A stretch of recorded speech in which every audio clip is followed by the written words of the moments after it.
Indiana will soon elect a new Secretary of State, and whoever wins the race will oversee our statewide elections. With so much attention on elections and election security, the spotlight on the Secretary of State's office has never been brighter. That's why 13 News wants you to get to know the candidates and why we want to help. I'm 13 News senior investigative reporter Bob Segall, and I'm glad you're here. You've got a front row seat to hear from all three Secretary of State candidates on the ballot: Republican Diego Morales, Democrat Destiny Wells, and Libertarian Jeff Moore.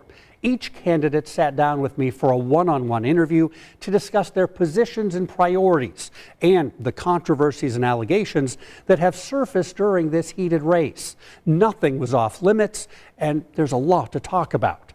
Let's begin with Diego Morales, who is trying to make Hoosier history. He wants to become the first Latino elected to statewide office in Indiana. The Republican candidate has been making headlines, although not always for reasons he'd like. You know how much English I knew when I arrived in America? Zero, nothing, nada. So I started from scratch. Diego Morales says he's an immigrant from Guatemala who has become a very proud Hoosier. Why are you running to be Indiana's next Secretary of State? I want to continue to give back, and I believe by giving back, running for Secretary of State, it is very important because to me, I'm living the American dream, and protecting the American dream, I believe, starts at the ballot box. The Republican candidate told me he wants to actively register more minority voters and young voters, protect Indiana elections from federal interference, and tighten election security. My motto has always been easy to vote, harder to cheat. Studies show cheating during elections is very rare. But Morales says he doesn't want to take chances. He wants to expand voter ID requirements to include absentee voting, which would be a significant change in Indiana. So if you go to the city building to vote, when you arrive there, you show your ID. So why not, if you want to vote, via mail-in? So you can perhaps attach a copy of your photo ID, so that way I know that is Bob. So you'd like to see attaching a photo ID to all mail-in absentee ballots to be required? Yes, that will be one of the ideas to do that, to make it more safe and secure. Morales says more secure elections would mean less controversy, avoiding skepticism that some voters still feel after Joe Biden was elected in 2020. Was he fairly and legally elected, is my question. He is the legitimate president. That's what he said during our interview. But for much of the past 2 years, Morales has been claiming the 2020 election was stolen from Donald Trump, claims that have proven false. Last year, he tweeted, "If we count every legal vote, President Trump won this election."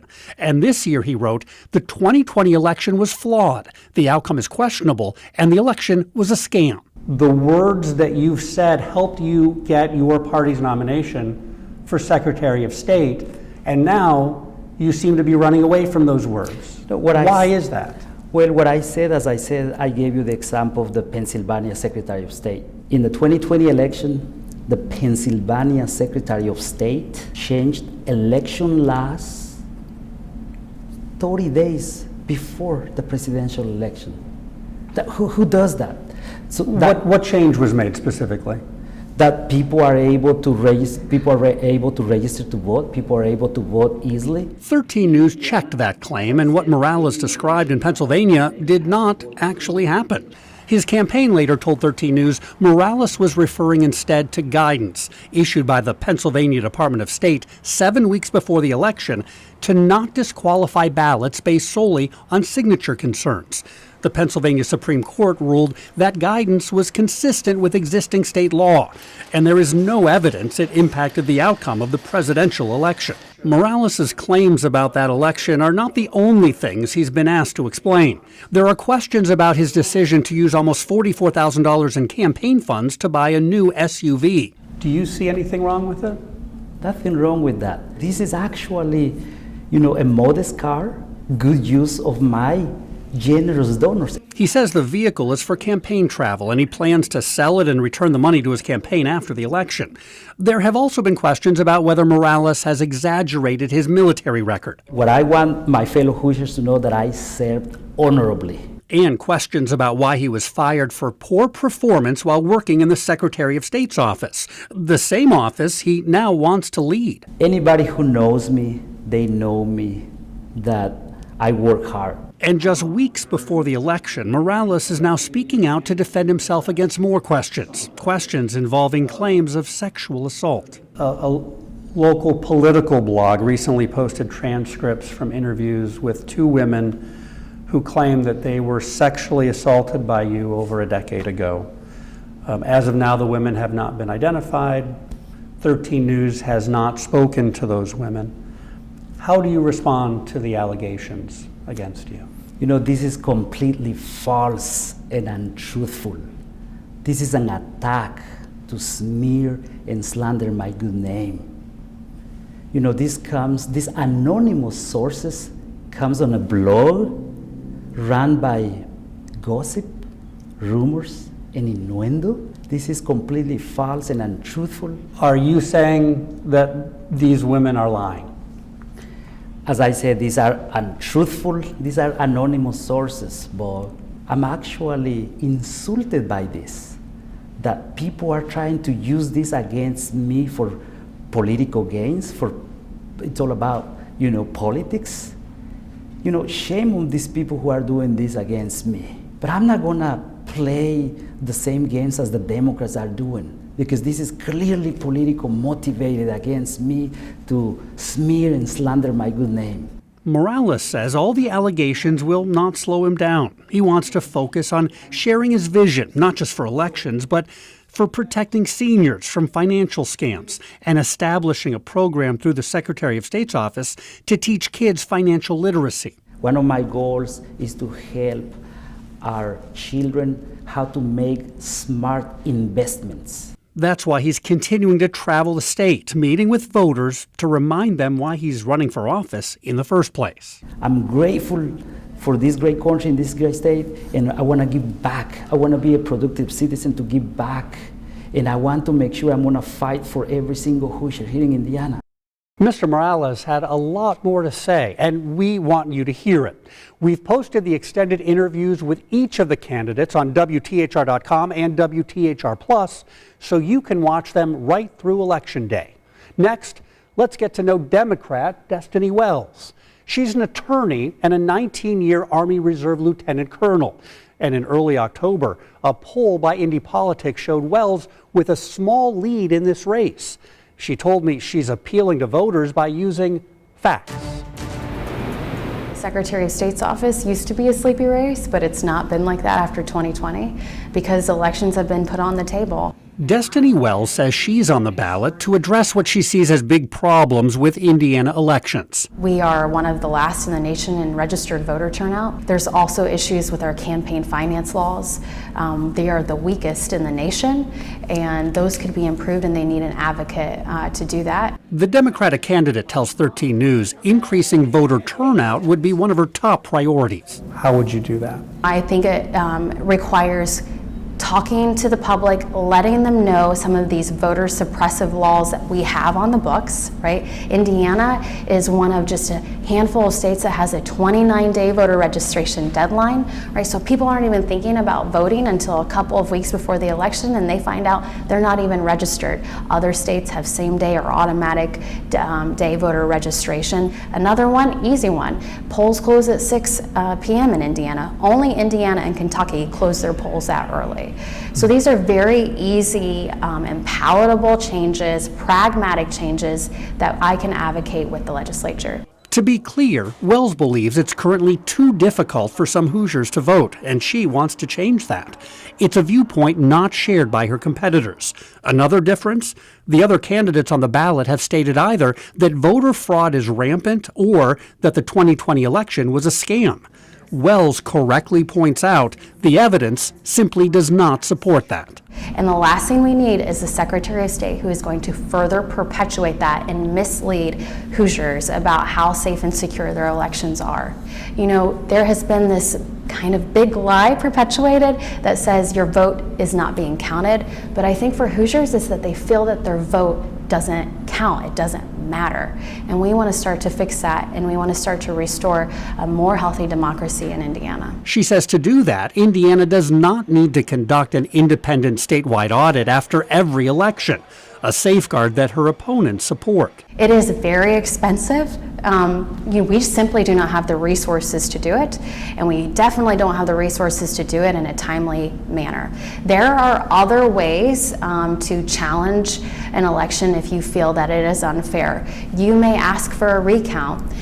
You can file a contest, of which a recount is part of. But to have a 92 county audit is just a superfluous measure. Wells told me, as Secretary of State, she would work to replace Indiana's aging voting equipment and its outdated systems. We are one of the states that have some of the most antiquated election infrastructure, and so that requires somebody going to the legislature and asking, why have we, as Indiana, been keeping these systems in place when there are better practices? Why is it in Indiana that we have about 5 different ways that we run elections depending on what county you live in? We are just one of a handful of states that still has, loosely speaking, electronic machines, right? The direct recording electronic machines. Why is that? Why do we continue to operate that way when we know that there are better practices like paper ballots or ballot marking devices? The Democrat has lots of questions about how the state has been operating elections. This attorney and longtime veteran also has questions about her Republican challenger and the controversies that have surfaced around his campaign. I believe that my opponent at this point has illustrated he has way too much baggage, and so I would say he's just not fit to run the office. She also fired back at suggestions that she and fellow Democrats are the source of the allegations. Let's just be honest, everything that Diego has brought to the table has been an unforced error. I didn't go looking for sexual assault victims. They came forward. I didn't go looking into his military record. That was chatter that the press went and did a FOIA on and asked him questions that he couldn't answer. I didn't go and force his hand to spend almost $44,000 of campaign cash on a car. He decided to do that when he knew that we were going to have finance reports coming out and he was going to have to account for it. It's just a lot of bad decision making on his part. Decision time for voters is coming fast. Recent polling shows there are still many undecided voters when it comes to the Secretary of State race. Wells likes her chances with those voters. I think that this is a time in history where we have become very hyper-partisan, but people are tired, and they don't want people playing with what their rights are, and that is that they have the right to vote. Again, it should be off the table. And so Hoosiers are looking for a professional to run the office that they know will safeguard elections and their right to vote, and that's me. If you want to hear more from Destiny Wells or any of the Secretary of State candidates, remember, we've posted the extended interviews with each candidate on WTHR.com and WTHR+. The final candidate on the ballot is Libertarian Jeff Moore. He says his background in finance and technology is a great fit for the Secretary of State's office, and he has an aggressive plan for that office focused on accountability. At the end of the day, if we can count our votes the way we count our cash, I believe that we're going to finally have the elections that we deserve. Jeff Moore says his top priority is to give Hoosiers confidence in the election process. And to do that, he says voters should leave the ballot box with proof that their vote counts. And so the way to implement that is we each need a receipt for our vote so that we can track it just like a package. I'm advocating for a 3-point triangulated receipt. So first is the digital vote that gets tabulated immediately for election night results. The second is a paper backup or the original paper ballot. That way the government or the clerk has a copy of your vote on paper as a backup. And the third is a printed receipt that you keep. As I understand it, I'm the only candidate on your ballot who wants you to walk away with a printed piece of paper so that you can go home, go online, and track your vote just like a package. How much would that cost, and who would foot the bill? We don't have exact numbers on that yet, but we have to look at the cost from a couple different perspectives. Number one, in a state budget of $16 billion, there's always money to spend when we want to buy the things we want to buy. Number two, we have a state surplus of $6 billion. Number three, this is part of a good risk limiting and risk management plan. The Libertarian candidate also wants to conduct a statewide election audit in all 92 counties before election results are certified. It's a good idea because it's a baseline. We need that to understand what's working and what's not. And from there, we can, again, take credit for the parts of our system that are working and work quickly to fix the parts that are not. Indiana did conduct an audit of a handful of counties after the 2020 election, and the Secretary of State's office posted a summary of the results online. But Moore says that is not enough. What I'm envisioning is a complete and independent audit of all 92 counties, and over time, yes, we could set that to rotate. So over a 4-year cycle, perhaps 1/4 of the counties are audited every year on a rotating basis. Right now, the audit that we have isn't even a random audit, so it's no kind of threat. So if we have an outside auditing firm come in and audit our elections, then what we can have are results that we can start to narrow in on and trust. Does Moore trust recent election results? Well, I asked each candidate, including the Libertarian, about the last big election. Was Joe Biden fairly elected President of the United States in the 2020 election? Yes. Yes, he was fairly elected, but yes, we have a problem because we can't prove that. So how do we know yes? It sounds like you're kind of wanting to have it both ways. You're wanting to raise concerns about it, but you're definitive that it was a fair election in 2020. Yes, I accept the results. Yes, we have to move forward, but yes, we have to do better. Yes, we have to form a more perfect union. Yes, we have to have audits and receipts to make sure that we never have the concerns of 2020 again. And do you think that folks will eventually accept the results if there is a statewide audit? Or do you think there are still going to be those who are not going to buy into the results? There will always be people who don't buy into the results, always people who believe that the earth is flat. But we'll have more people believing in the results, and what we need to do is de-escalate to, again, shine sunlight into dark places, so that way conspiracy theories don't get bred. Where there's transparency and we push out opacity, we'll finally get to see the results and the trust in our elections. We need to de-escalate this so that we never have another January 6th. It's important to point out the results of the 2020 election were legally certified in all 50 states, and claims of widespread election fraud were investigated and determined to be false. But you wouldn't necessarily know that by listening to Jeff Moore at a recent debate. Voter fraud happens all the time. I asked Moore about that comment and for specific examples of fraud.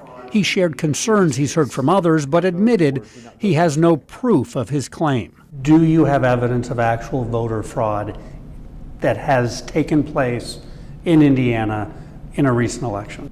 I myself do not have that evidence in my possession. Even without that evidence, Moore says voters want increased trust in their elections. He says that's why he disagrees with his Democratic opponent on the issue of audits, and why he's disappointed in his Republican challenger for not attending the only public debate scheduled for the Secretary of State candidates. What future do we want for us as Americans and for our nation and our state and our society if our elected officials or candidates for elected office won't even come forward to address us? That's a grievous violation of the public trust. Moore says when it comes to trust in elections, that's something that can't simply be taken for granted. What I fear is complacency.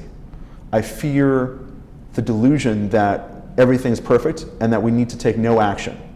That's dangerous, and we can solve that. We can solve that with good common sense solutions of audits and receipts, and with my background in finance, I know how to bring those solutions and implement them. Our extended interview with Jeff Moore, Destiny Wells, and Diego Morales, all of them are posted on WTHR.com and WTHR+. With more than 90 minutes of interviews, we invite you to take a closer look and compare these candidates and their positions before you head to the ballot box. We'll continue to follow this race closely, and of course, on election night, you can see results of all the important local, state, and national races, including this one, right here on 13 News. Thank you to the candidates for spending time with us. Thank you for watching, and don't forget to vote.